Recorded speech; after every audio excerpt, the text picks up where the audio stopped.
At 12 years old, I learned that the words, "find your own way home," can sound very different when they come from the two people you believe will always protect you. That night, I stood alone beneath the flickering lights of a gas station, clutching a nearly empty backpack while my parents' car disappeared down the highway. I kept waiting for the red taillights to turn around. They never did. What they didn't know was that the little girl they left behind would eventually build a life so different from theirs that, years later, they would be the ones desperately trying to find their way back to her. Before I tell you what happened next, if you believe that kindness can change someone's entire life, please take a moment to like this video, share it with someone who needs to hear this story, leave a comment, and subscribe to the channel. Sometimes one small act of kindness becomes the reason another person survives. My name is Emily, and when I was 12, I thought my family was normal. My parents weren't affectionate, but I believed that was simply how adults were. My younger brother, Daniel, was their pride and joy. They celebrated his soccer games, remembered every school event, and filled our house with pictures of him. I learned early not to ask for too much. If I needed new shoes, I waited. If I was hungry between meals, I made toast. If I wanted someone to listen to me, I usually found an empty room and talked to myself. Still, I loved my parents. Children have a strange ability to love people even when those people keep showing them they are not loved in return. One Saturday afternoon, my parents took Daniel to a tournament almost 2 hours away. I begged to go with them, but my mother said there wasn't enough room in the car because Daniel had all his sports equipment. They promised they would pick me up afterward from my aunt's house, where I was supposed to spend the afternoon. But by evening, my aunt suddenly had to leave town because of a family emergency. My mother called and told me they were coming to get me. I remember feeling relieved. I sat outside the gas station near my aunt's neighborhood because she had dropped me there before leaving. I watched every passing car, certain that my family would soon arrive. When my parents finally pulled into the parking lot, I ran toward them with my backpack bouncing against my shoulders. But something felt wrong immediately. My father barely looked at me. My mother kept her eyes on the dashboard. Daniel was asleep in the back seat. I opened the door and climbed in, expecting to hear an apology for being late. Instead, my father drove for nearly 20 minutes before suddenly pulling into another gas station far from home. My mother got out, walked around to my side, and told me I was old enough to be responsible for myself. She said I had become difficult, that I complained too much, and that I needed to learn how the real world worked. Then my father handed me $20 and told me to grow up and find my own way home. I thought they were joking. I laughed nervously and asked when they were coming back. Nobody answered. My mother closed the door. My father started the engine. I stood there watching their car pull away. I ran after it for several steps, screaming that I was sorry, even though I didn't know what I had done. The car kept going until it disappeared around the highway curve. That was the moment my childhood ended. I sat behind the gas station for almost an hour, hugging my backpack against my chest. It was getting dark. I was terrified, but I was even more afraid of admitting that my parents had actually abandoned me. Eventually, a cashier named Mrs. Thompson noticed me sitting outside. She was an older woman with silver hair and tired eyes, but when she approached, there was something gentle in her expression. She didn't ask why my parents had left me. She simply sat beside me and offered me a bottle of water. That night, she called the police. Social services became involved, and after several confusing days, I was placed with a foster family. My parents told everyone that I had been rebellious and had chosen to leave.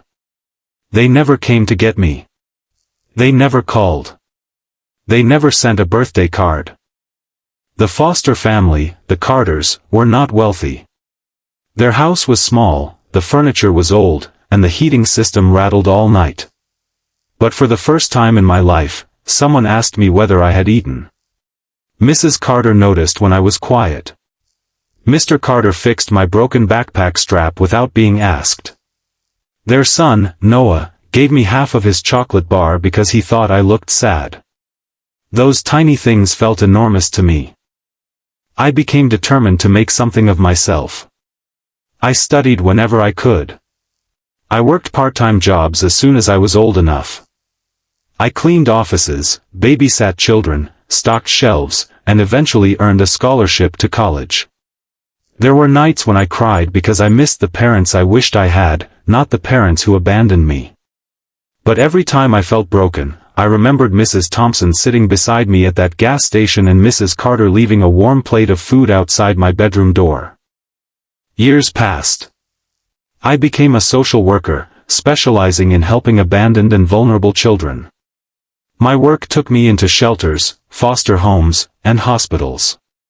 Every frightened child reminded me of myself. I knew what it felt like to believe nobody was coming. So whenever I could, I became the person who came. Then, 15 years after that night, an envelope arrived at my office. Inside was an invitation to Daniel's wedding. My hands trembled as I read it. I hadn't spoken to my parents in years. I had no relationship with my brother. Yet beneath the invitation was a handwritten note from my mother. She said she wanted me at the wedding. She said there were things she needed to explain. I almost threw the letter away. But something inside me wanted answers. At the wedding, I arrived quietly and stood near the back. My parents saw me immediately. My father looked older than I remembered. My mother had tears in her eyes. Daniel walked toward me, and for a moment neither of us knew what to say. Then my mother whispered that she had been wrong. She told me that after leaving me that night, my father had wanted to turn around. But she had convinced him that I needed to learn independence. She admitted that their marriage had been falling apart and that they had been overwhelmed by financial problems, resentment, and their own selfishness. They had convinced themselves that abandoning me was temporary. Then shame kept them away. 1 month became a year. 1 year became 5. Eventually, they were too ashamed to face what they had done. I listened silently. Then my father asked whether I could ever forgive them. I looked at the two people who had once driven away while I stood alone beneath a gas station light. Part of me wanted to scream. Another part of me remembered the 12-year-old girl who had spent years believing she wasn't worth coming back for. I told them something I had learned through my work: forgiveness does not mean pretending the wound never happened. It means refusing to let the wound control the rest of your life. I couldn't promise them the relationship they wanted. But I could stop carrying their cruelty like a stone inside my chest. Months later, my mother began volunteering at the child support center where I worked. She never asked me to call her mom. She never demanded forgiveness again. She simply showed up and helped frightened children find safe homes. One afternoon, a little girl sat alone in the same way I once had. She was crying and asking whether anyone was coming for her. My mother knelt beside her. She held out her hand and said, "You don't have to be afraid. Someone is here now." I watched from across the room, tears filling my eyes.